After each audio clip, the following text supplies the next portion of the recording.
ஐயா வணக்கம். இன்றைக்கி இருக்கிற காலத்தில் பொதுமக்கள் அனைவருமே ஏதாவது ஒரு விஷயம் அவங்களுக்கு தடங்கலாக நடந்துச்சுனாலோ இல்லை அவங்க வேலை எதுவும் சரியாக நடக்கலைனாலும் எனக்கு செய்வினை வச்சிட்டாங்கன்றாங்க. இது பொதுவாகவே எல்லாருக்குமே சாத்தியமா இந்த செய்வினைன்றது?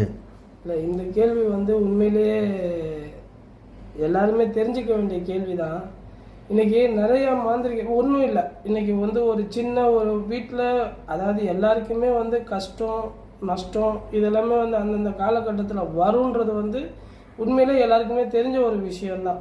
இது நாங்கள் நல்லா இருந்தோம், திடீர்னு எங்களுக்கு வேலை இல்லை, திடீர்னு எங்களுக்கு ஒரு சாப்பாட்டுக்கே வழி இல்லை அப்படின்னு போகும்போது நிறைய பேர் எடுக்கிற ஒரு தவறான டிசிஷன் என்ன அப்படின்னு சொல்லிட்டு பார்த்தீங்கன்னா, எனக்கு செய்வனை செஞ்சுட்டாங்க யாரும். செய்வனை உண்மையிலே எல்லாருக்குமே செஞ்சிட முடியாது, எல்லாருக்குமே செய்ய மாட்டாங்க. காரணம் என்னன்னா, இவனோட நிலைமை என்னன்னு பார்த்தீங்கன்னா, அன்னைக்கு சாப்பாட்டுக்கே கஷ்டமாக இருக்கும். உடனே ஒரு கஷ்டம் வந்துருச்சுன்னா உடனே இவன் நேரம் என்ன பண்ணுறான், யாராவது ஒருத்தவங்களை போய் பார்த்துட்டு எனக்கு இது மாதிரி செய்வனை செஞ்சுட்டாங்க ஐயா, எனக்கு என்னை காப்பாற்றுங்க, யார் செஞ்சானே தெரில.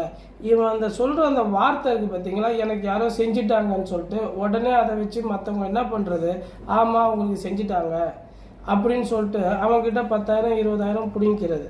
இந்த 10,000 20,000மே அவன் பொண்டாட்டி தாலியை கொண்டு போய் அடமானம் வச்சோ இல்லை விற்றோ இல்லை எங்கேயாவது திரும்பி கடன் வாங்கியோ அதை கொண்டு போய் அவங்ககிட்ட கொடுத்துட்டு இவன் கம்முன்னு உட்காந்துக்கிறான். அந்த 20,000 ரூபா வச்சு இவன் வேறு ஏதாவது பொழப்பு பண்ணால் கூட மேலே வந்துடுவான், ஜெயிச்சிருவான். ஆனால் இந்த ஒரு சில விஷயம் நமக்கு கஷ்டம் நஷ்டம் வரும், கண்டிப்பாக வரும். அதாவது எல்லாருக்குமே எவ்வளோ பெரிய கோடீஸ்வரனுக்கு ஏற்ற தாழ்வுன்றது கம்பல்சரி இருக்கும். ஒரு குப்பையில் இருக்கிற பேப்பரு, ஒரு குப்பையில் இருக்கிற காஞ்ச இலை காற்றுல பறந்து கோபுரத்துக்கு போய் உட்கார்றதும் இருக்குது. கோபுரத்து மேலே இருக்கிற இலை மேலேருந்து கீழே தரையில் விழுந்து அடுத்தவங்க காலில் படுறதும் இருக்குது. ஸோ இது எப்போயுமே மனிதனோட வாழ்க்கையில் இது சகஜமாக நடக்கக்கூடியது தான். நீங்கள் என்ன பண்ணுங்கள், ஃபஸ்ட்டு இது யார் நல்லது பண்ணுறா, யார் இதை கரெக்டாக சொல்கிறான்னு சொல்லிட்டு பார்த்து அவங்கக்கிட்ட போய் எனக்கு இந்த மாதிரி பிரச்சனை இருக்கியா, இந்த பிரச்சனைக்கு எனக்கு என்ன தீர்வுன்னு கேளுங்க.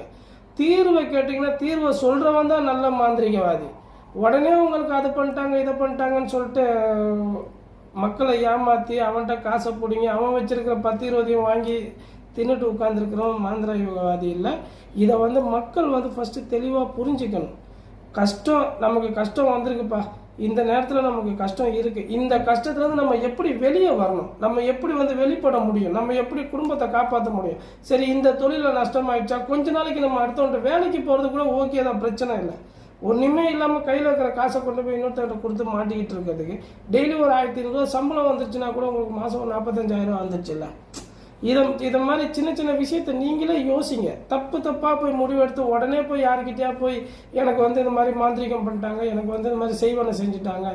செய்வனை நம்ம கோடீஸ்வரனுங்க வியாபாரம் பண்ணுறாங்க, அவங்களுக்குள்ள ஒரு சின்ன சின்ன பிரச்சனை, ஒரு அதாவது எப்படி சொல்கிறது, ஒரு சொத்து பிரச்சனை, ஒரு பெரிய பிஸ்னஸில் இவன் என் கூட இருந்தால் இன்றைக்கி இவன் என்னை விட்டு தனியாக போயிட்டான், அவன் நல்லா இருக்கக்கூடாதுன்னு சொல்லிட்டு பண்ணுவாங்க.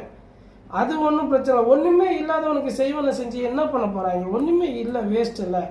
அதனால் தயவு செஞ்சு மக்கள் புரிஞ்சுக்கோங்க. புரிஞ்சுக்கிட்டு நமக்கு இந்த நேரத்தில் இந்த மாதிரி ஒரு கஷ்டமாக இருக்குது, அந்த கஷ்டத்துலேருந்து எப்படி வெளியே வரணும், எப்படி பண்ணணும், அதை மட்டும் யோசிங்க.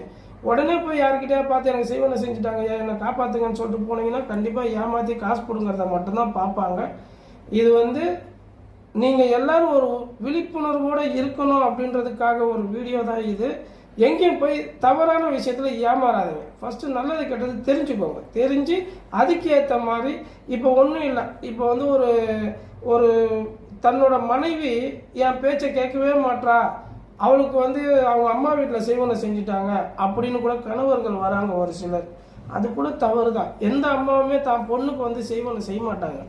அது அதாவது இந்த அம்மா சொல்லி கொடுக்கறத பொண்ணு கேட்டு ஒரு வேளை கணவன்கிட்ட சரியாக பேசாமல் கொள்ளாமல் இருக்கலாமே தவிர இது செய்வனைக்கும் இதுக்கும் சம்மந்தமே இல்லை. இதை கணவன் மனைவி பிரச்சனையா ஒரு 10 நிமிஷம் காலவர் உட்கார்ந்து பேசுங்க, உங்கள் பிரச்சனை தீர்ந்து போயிடும். இந்த 10,000 ரூபா கொண்டு போய் இன்னொரு மாந்திரிகவாதி கிட்ட போய் கொடுக்கறதுக்கு 10,000 ரூபா எடுத்துகிட்டு போய் உங்கள் பொண்டாட்டியை சந்தோஷமாக ஒரு சினிமா கூப்பிட்டு போங்க, ஒரு ஹோட்டல் கூப்பிட்டு போங்க, ஒரு சாப்பிடுங்க, ஒரு சந்தோஷமாக பேசுங்க. உண்மையிலே நல்லபடியாக நடக்கும், குடும்பம் நல்லா இருக்கும். இதையும் மீறி என் பேச்சை கேட்க மாட்றாங்க, என் குடும்பத்தில் பிரச்சனை வந்துக்கிட்டே இருக்குன்னா நீங்கள் தயங்காமல் எனக்கு கால் பண்ணுங்கள். உங்களோட ஒற்றுமைக்கு என்ன எந்திரம் கொடுக்க முடியுமோ அதை நான் கொடுக்குறேன். நீங்கள் அதுக்காக போய் எங்கேயும் போய் ஏமாற வேணாம். நன்றி, வணக்கம்.